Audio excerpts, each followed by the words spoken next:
Bom, pessoal, a ideia aqui não é, na verdade, fazer uma análise crítica ou tecer elogios à norma, é simplesmente colocar para os senhores o contexto em que essa lei ela foi concebida, né?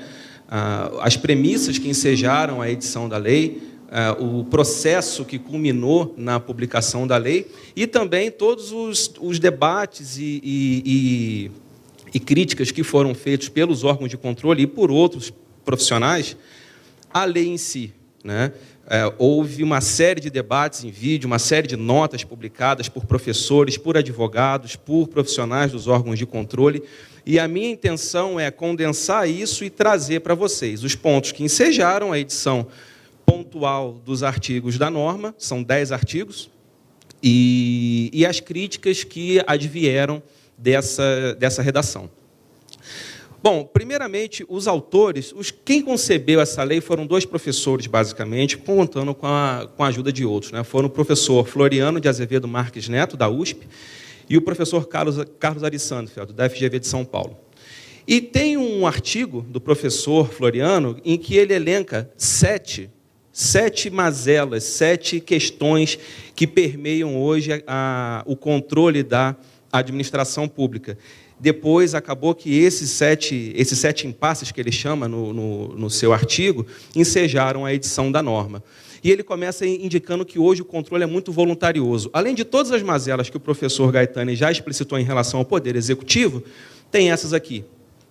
O controle, hoje em dia, seria muito voluntarioso, sujeito às vontades e às convicções daquele que controla, sejam procuradores, sejam juízes, faltando um mínimo de segurança jurídica e de homogeneidade das manifestações dos órgãos de controle. Quando eu falo órgãos de controle, não estou adstrito a Tribunal de Contas, estou falando também de Ministério Público e também do Poder Judiciário. Priorização do atendimento ao controle seria um segundo ponto. Hoje, é apontado que os gestores, ainda que não haja nenhuma demonstração empírica disso, que os gestores passam muito tempo, a depender da secretaria, atendendo a demanda dos órgãos de controle, seja de controle interno, seja de controle externo, seja no âmbito de ação civil pública, seja em âmbito de mandado de segurança, tá? O que prejudica a canalização desse tempo para a consecução de políticas públicas que são relevantes para a sociedade. Outra questão, quanto mais controle, melhor. E essa questão ela é muito importante numa era de Lava Jato, né? Em que a sociedade, o homem médio, ele clama por mais controle, sem saber que controle tem um custo, né? Quem conhece de economia conhece a curva de Laffer. Se você não tributa nada, você não arrecada nada. Conforme você aumenta a carga tributária, você vai arrecadando. Até que chegar um ponto que, se a carga tributária for 100%, você também não vai arrecadar nada. Seja porque não vai haver trabalho, seja porque vai haver muita sonegação. O controle obedece à mesma lógica. O controle ele tem um grau em que ele tem uma eficiência máxima, e a partir daquele ponto, mais controle significa menos eficiência, menos gestão, menos atividade administrativa, menos políticas públicas e menos entrega. A questão do apagão das canetas, né? A gestão defensiva que o professor Gaetani colocou. O controle hoje ele enseja no gestor uma postura completamente defensiva, em que ele aguarda a manifestação do órgão de controle, seja no âmbito de uma representação, seja no âmbito de uma consulta, para que aí sim ele possa agir de forma segura. Competição institucional entre órgãos de controle. Isso acontece muito também. A gente vê, por exemplo, no âmbito da leniência, TCU, CGU, todo mundo brigando pela responsabilidade em conduzir ou participar desses acordos de leniência. Instabilidade das decisões, excesso de liminares. Isso acontece muito, inclusive, em âmbito de Tribunal de Contas. O problema é que não há homogeneidade. A gente retorna praticamente ao primeiro ponto, né? A questão de ser iniciado um processo, por exemplo, uma licitação, uma compra qualquer, sem que a administração e licitantes tenham a certeza de que aquele certame vai acontecer, de que vai ser possível comprar o objeto programado e de que vai ser possível dar consecução àquela política pública. E, por último, o último ponto apontado, última questão apontada pelo professor, seria o deslocamento das competências públicas, que tem também a ver um pouco com o que o professor Gaetani colocou, que seria a qualidade do corpo de pessoal dos órgãos de controle em detrimento da qualidade do corpo funcional dos órgãos executivos, né? O professor Floriano ele aponta o seguinte, que há uma percepção maior de legitimidade da população quando a decisão vem de órgãos mais qualificados, ainda que não sejam eles os competentes para tomar aquela decisão. Então, por exemplo, se determinada contratação direta é feita, a população, muitas das vezes, tem uma percepção de que aquela contratação foi irregular.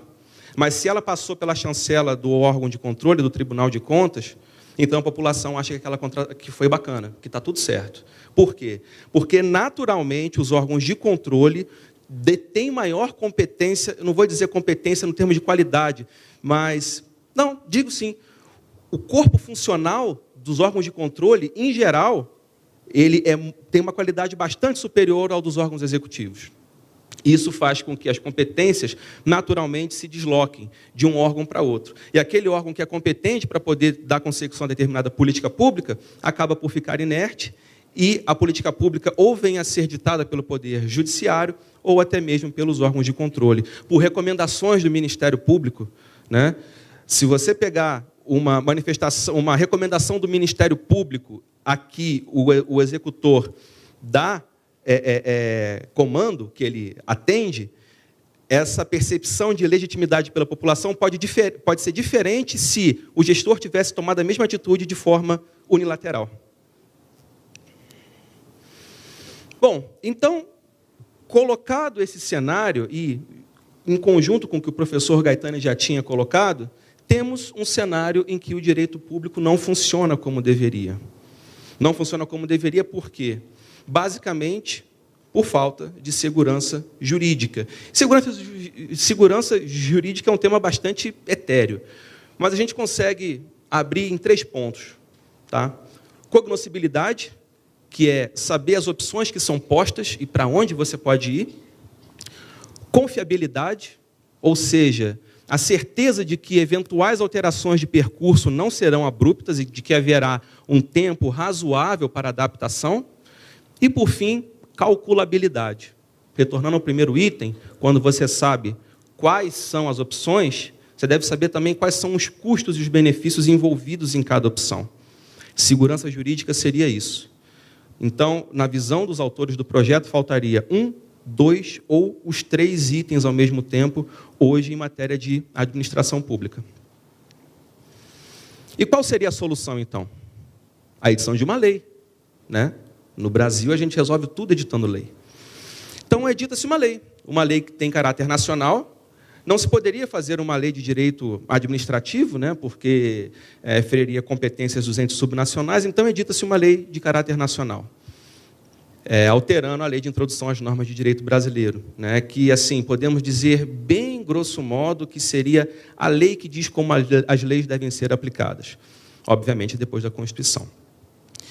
E nessa lei, nesse projeto, né, que foi o PLS, Projeto de Lei do Senado 349 de 2015, havia uma série de medidas que, no curso do processo, foram alteradas, mas havia uma série de medidas, uma série de dispositivos que se propunham a resolver ou amenizar os problemas que foram listados anteriormente, né? Elevando o nível de segurança jurídica e eficiência na criação do direito público, melhorando a qualidade decisória da administração pública e também estabelecendo parâmetros de estabilidade e previsibilidade da atividade administrativa. E por que a gente fala sobre a lei, né? Aqui eu elenco alguns pontos que foram colocados por vários debatedores e vários profissionais e vários especialistas que se manifestaram sobre o tema. Apontou-se muito a possibilidade de retrocesso institucional. E, novamente, a gente tem sempre que lembrar que a gente está numa era de lava-jato. Uma era em que fala-se muito em combate à corrupção e uma lei dessa, quando chega visando dar estabilidade, mas que ganha a pecha de ser uma acobertadora de malfeitos, né? Então, ganhou corpo a ideia de que essa lei pudesse se afigurar um retrocesso para a administração pública. E aqui a minha função, pessoal, é trazer dúvidas para vocês. Tá? Dúvidas que podem ser dirimidas no debate subsequente ou que podem ser dirimidas no curso da atividade profissional. Aqui eu quero trazer para vocês o que foi dito e o que aconteceu, para que vocês criem as suas dúvidas, estabeleçam as suas conclusões e apliquem a lei da melhor maneira possível. A minha posição? No debate a gente pode falar. Foi colocado também que essa lei poderia ser mais benéfica ao infrator, né? Ensejando possível retroação da lei mais benéfica. Foi colocado também que, se de um lado temos um apagão das canetas, por outro teríamos um apagão do controle. O controle passaria a ficar manietado diante das prescrições que a norma traz. Veremos que a norma traz bastante ênfase na análise consequencialista, né? E foi muito argumentado de que, por vezes, o controle não tem condições de fazer essa análise consequencialista, o que prejudicaria sobremaneira o controle. Também a questão de apreciação de dolo e culpa, né? Enfim, o tribunal não tem competência para poder analisar dolo, isso traria prejuízo à sanção de gestores que eventualmente praticassem atos ilícitos, enfim.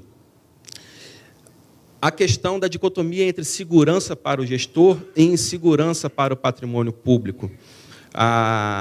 Sob a ótica de alguns, a lei poderia trazer maior segurança para o gestor, que está com os recursos públicos em mãos, e não traria salvaguarda nenhuma para o patrimônio público em si, né? Protegendo aquele que aplica o recurso público, mas deixando de forma desguardada o patrimônio público em si.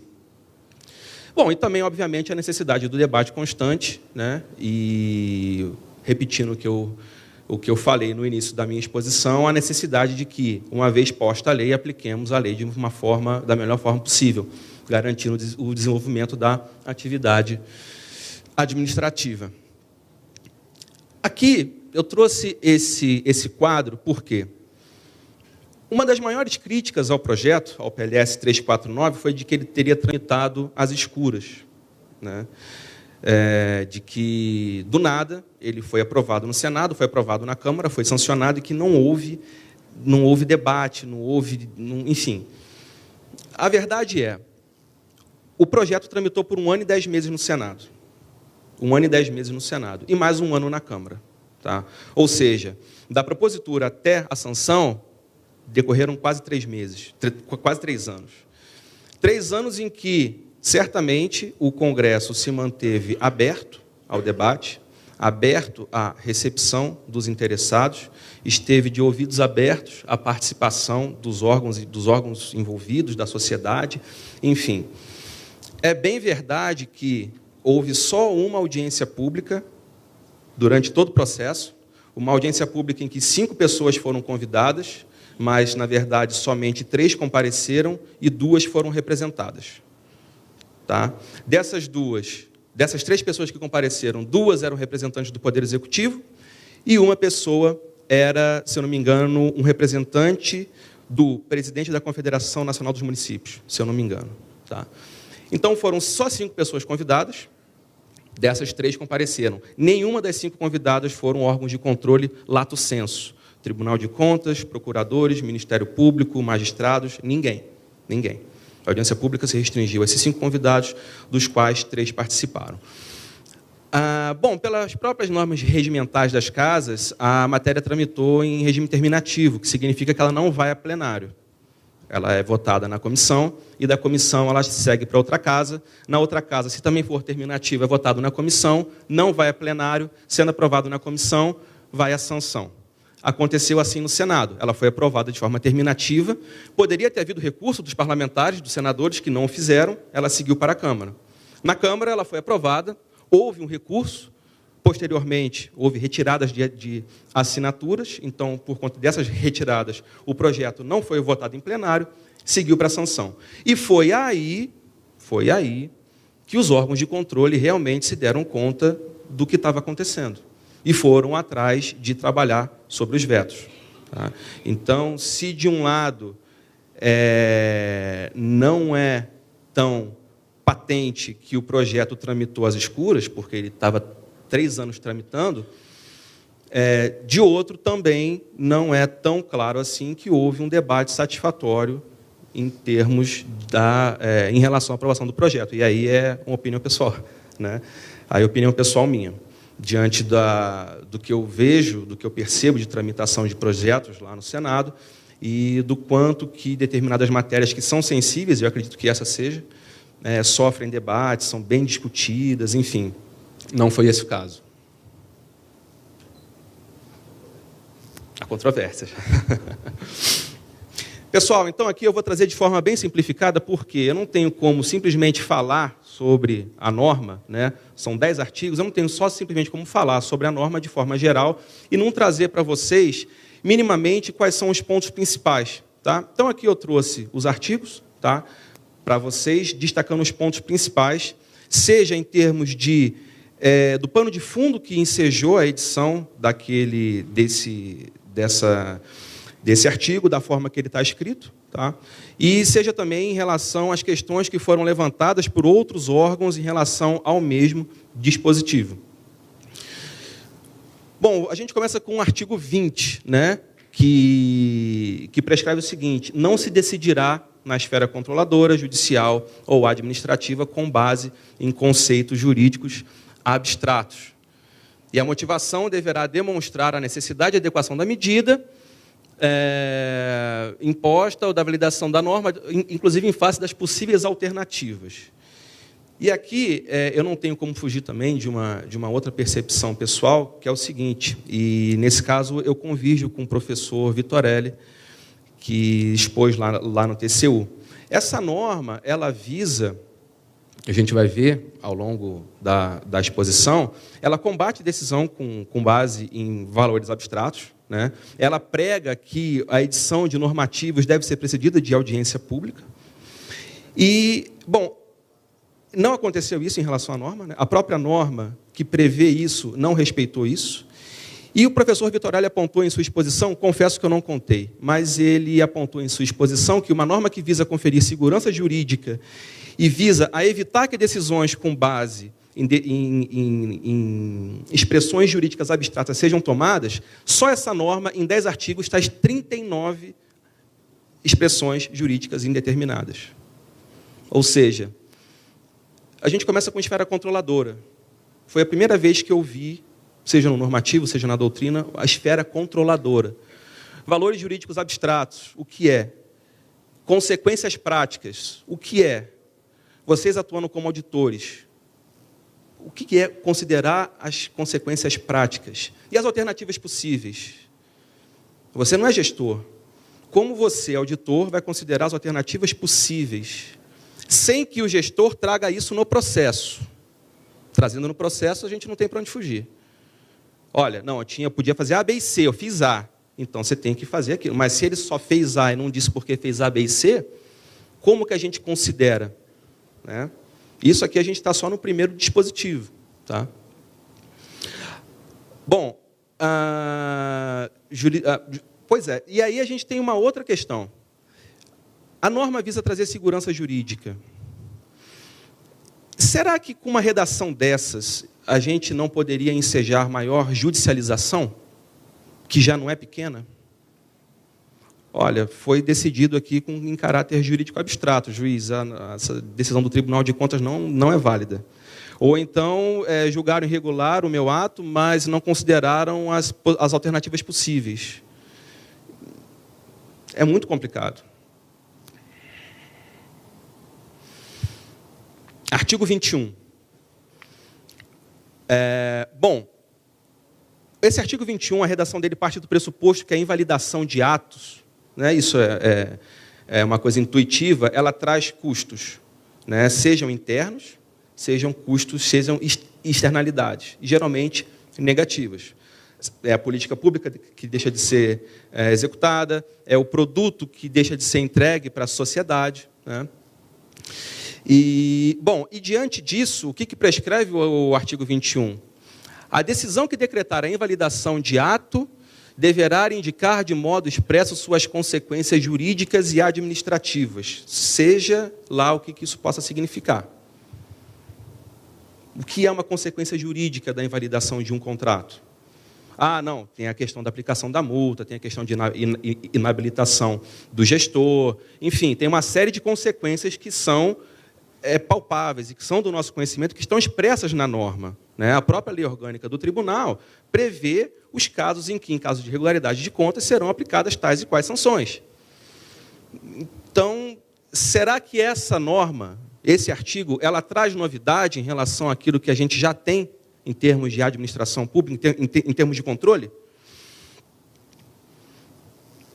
A decisão que se refere ao caput desse artigo, quando for o caso, deverá indicar as condições para que a regularização ocorra de modo proporcional e equânime, sem prejuízo aos interesses gerais, evitando impor ônus excessivos.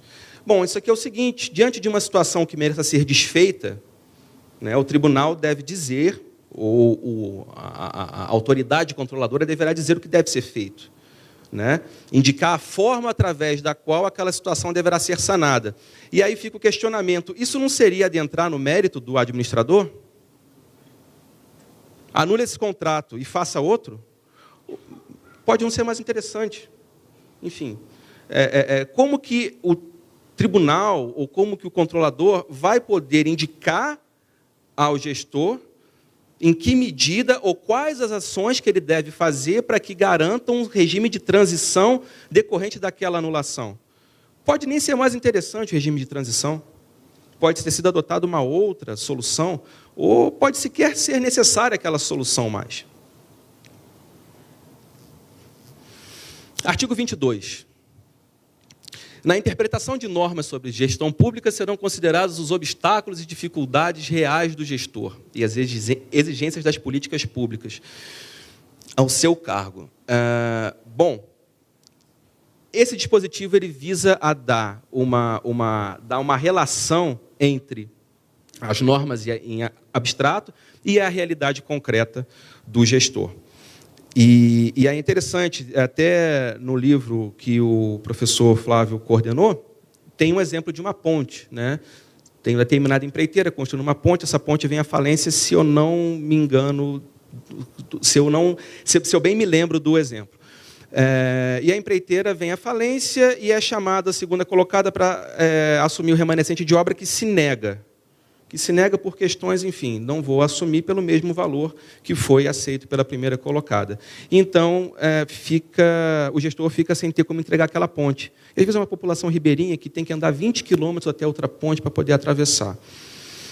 E, em tese, aqui você tem exigência de política pública que é imposta ao gestor, ele tem que dar consecução àquilo. Às vezes, então, determinada atitude que ele tome, ainda que seja revelia da lei, poderia ser sopesada ante esse dispositivo. Mas aí eu questiono o seguinte: a Lei 8666, embora não seja uma pérola, ela já não traz soluções para isso? Ela já não traz soluções em caso de emergência ou imprevisibilidade, em que é possível a contratação direta para poder dar consecução a um objeto que seja de extrema necessidade?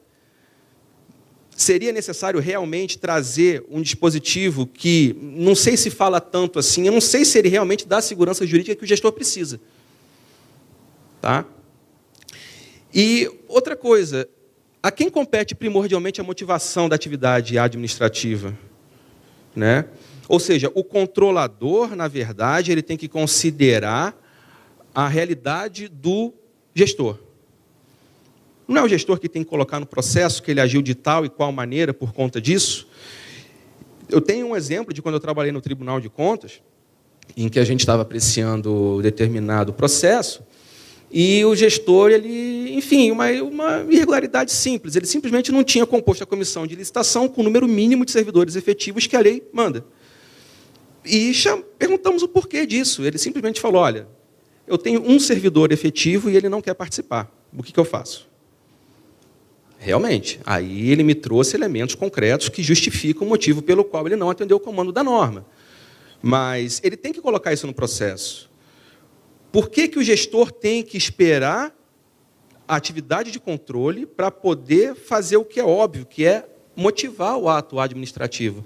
Ainda mais quando ele é passivo de questionamento. E o gestor sabe disso, porque o comando da norma é bem claro, né? E aí a gente volta àquela questão inicial, que é uma deficiência, talvez, de qualificação do corpo executivo ante o corpo de controle. E aqui eu não estou falando em âmbito federal. Tá? A gente tem 5.500 e tantos municípios. Eu estou falando desse caso. Estou falando do prefeito, do secretário no interior do Amazonas, que, para prestar conta para o TCE do Amazonas, tem que mandar o processo de balsa. Estou falando desse caso. Artigo 23. A decisão que estabelecer interpretação ou orientação nova sobre norma de conteúdo indeterminado, impondo novo dever ou novo condicionamento de direito, deverá prever regime de transição, quando indispensável para que o novo dever ou condicionamento seja cumprido de modo proporcional. Esse dispositivo eu acho ele perfeito, mas, pelo menos nos processos em que eu acompanhei enquanto eu estava nessa casa, isso já era bastante previsto. A gente tomava sempre bastante cuidado com isso, tá? Ainda mais sabendo das limitações que a administração distrital tem em alguns pontos. E acredito que no âmbito do TCU também, pelo que eu acompanho, da jurisprudência do TCU e da atividade do tribunal, isso já é feito em grande medida também. Nova interpretação não é aplicada de forma retroativa. Quando é imediata.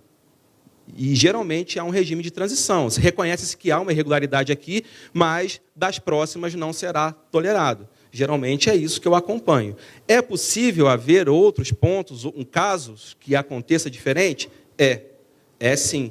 Mas a gente nunca pode generalizar casos individuais, sob pena de criar soluções abstratas para problemas que simplesmente não existem. 24. A revisão quanto à validade de ato, contrato ou ajuste, cuja produção já houver completado, levará em conta as orientações gerais da época. Esse conceito também é bem abstrato, né? Ele tenta definir embaixo. Consideram-se orientações gerais as interpretações e especificações contidas em atos públicos de caráter geral, jurisprudência judicial ou administrativa majoritária, e ainda as adotadas por prática administrativa reiterada. Prática administrativa reiterada, ou seja, um ato irregular, mas que seja respaldada por uma prática reiterada, ele estaria salvaguardado. É aquela situação, né? Ah, não, está errado, mas sempre foi feito assim. Então, e eu tenho uma questão interessante aqui. Porque notem que o caput ele traz a revisão na esfera judicial. Ou seja, imagine uma situação que é reiterada no âmbito de um órgão, uma prática administrativa reiterada, conhecida, de amplo conhecimento, talvez até do Tribunal de Contas. O Tribunal de Contas nunca tenha sido provocado, nunca tenha sido instado a se manifestar sobre aquela prática reiterada, que não é legal. Mas, por esse dispositivo, sequer o judiciário poderia rever esse ato, porque não seria possível revê-lo, porque ele foi editado sob a proteção de uma prática reiterada, uma prática administrativa reiterada. E a gente blindando o judiciário de fazer isso, como é que fica o artigo 5º 35 da Constituição? Tá? Como é que a gente tutela a inafastabilidade da jurisdição ante esse dispositivo?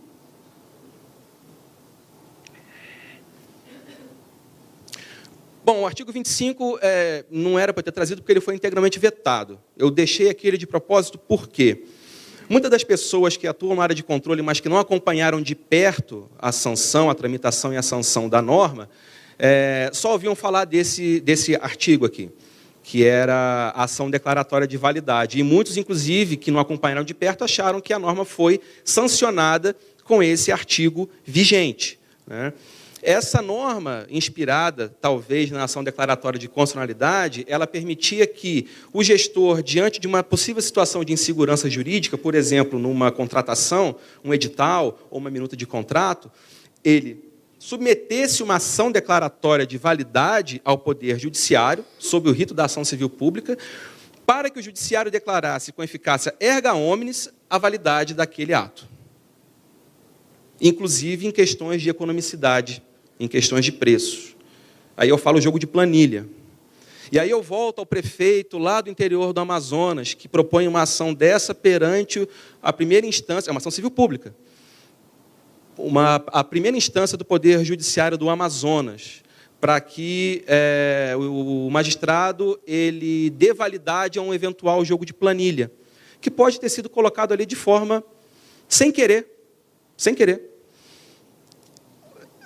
Por que eu dei exemplo do Amazonas? Não é porque o Amazonas é pior. É simplesmente porque, certamente, esse magistrado do Amazonas ele vai ter muito menos subsídio humano para poder analisar aquilo do que, eventualmente, um juiz de primeiro grau aqui teria.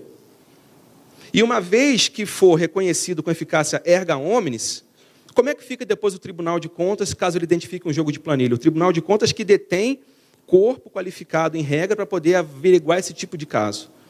Não poderia, está obstado, porque foi declarada com validade erga omnes, que aquele contrato, aquele jogo de planilha é válido. Tá? Então, eu trouxe aqui, simples, ele não foi sancionado, não consta da norma final, tá? Mas, para mim, a norma ela tem muito mérito. Ela tem mérito na sua concepção, talvez não na sua execução, não na sua redação. Mas esse aqui era, a meu ver, na minha modesta opinião, era o pior dispositivo da lei. Eu acho que andou muito bem o Poder Executivo quando vetou, e o Congresso mais ainda quando manteve o veto. Artigo 26. Para eliminar irregularidade, certeza jurídica ou situação contenciosa na aplicação do direito público, a autoridade administrativa poderá, após oitiva do órgão jurídico e após realização de consulta pública e presente razões de relevante interesse geral, celebrar compromisso com interessados, observada a legislação aplicável. Esse artigo é muito interessante, porque ele permite uma solução consensual de conflitos na administração, o que, na verdade, já vem sendo feito em muitos órgãos. Tá? Tem muitos tribunais de contas que têm o TAC, que tem o TAG, que é o termo de ajustamento de gestão.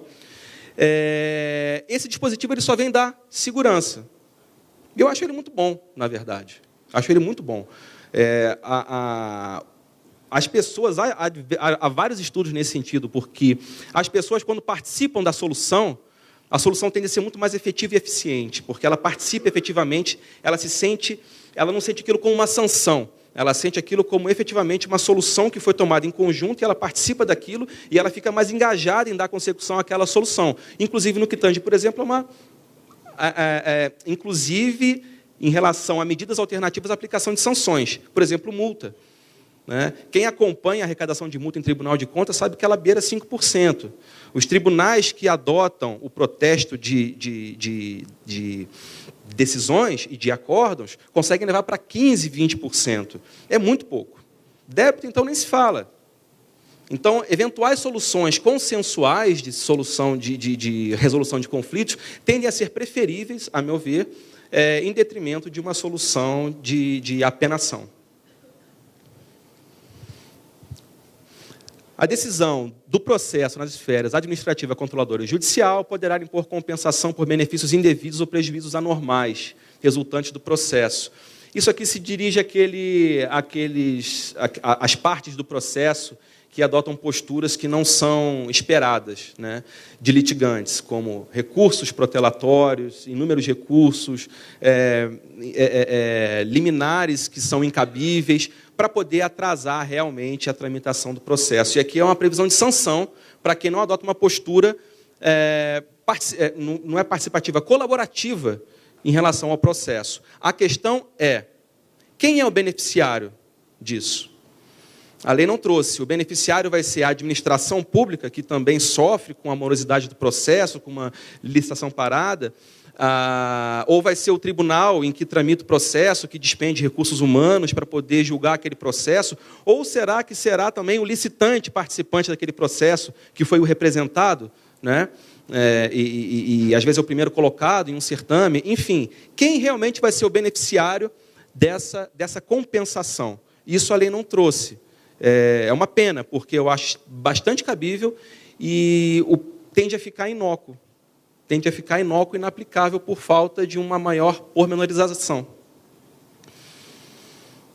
Artigo 28. O agente público responderá pessoalmente por suas decisões ou opiniões técnicas em caso de dolo ou erro grosseiro. Esse aqui foi muito criticado. Tentou-se vetar muito esse caput aqui. Por quê? Porque ele exclui praticamente a apenação do gestor por culpa, que era a maioria dos casos em que a gente tem no tribunal, até porque o tribunal não tem competência, não tem subsídio para poder avaliar dolo. E assim, eu sempre tive para mim que esse dispositivo ele seria inócuo, que as coisas continuariam a ser como sempre foram. E semana passada eu estava acompanhando e eu vi esse acórdão aqui. Ou seja, o tribunal praticamente voltou a equiparar erro grosseiro com culpa. Ou seja, o gestor continua sendo apenado por culpa. Tá? Então, na visão do TCU, qualquer conduta que fuja do administrador médio, e aí o administrador médio também ninguém sabe o que é o bom pai de família, né? Pode ser apenado por uma conduta culposa. Culpa em eligendo, culpa em vigilando, né? E tudo aquilo que a gente conhece no âmbito do Tribunal de Contas. Já indo para o penúltimo dispositivo, essa aqui é preceder a edição de atos normativos de audiência pública, né? E aí tem o que eu acho extremamente meritório, tá?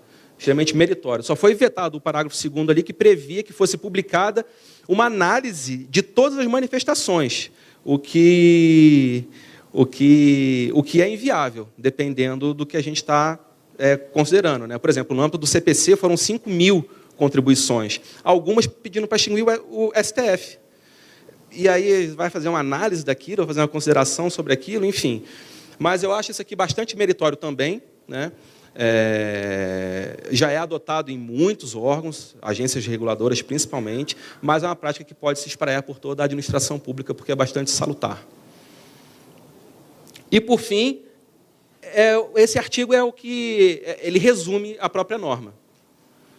As autoridades públicas devem atuar para aumentar a segurança jurídica na aplicação das normas, inclusive por meio de regulamento, súmula administrativa e resposta a consultas, o que terá caráter vinculante em relação àquele órgão.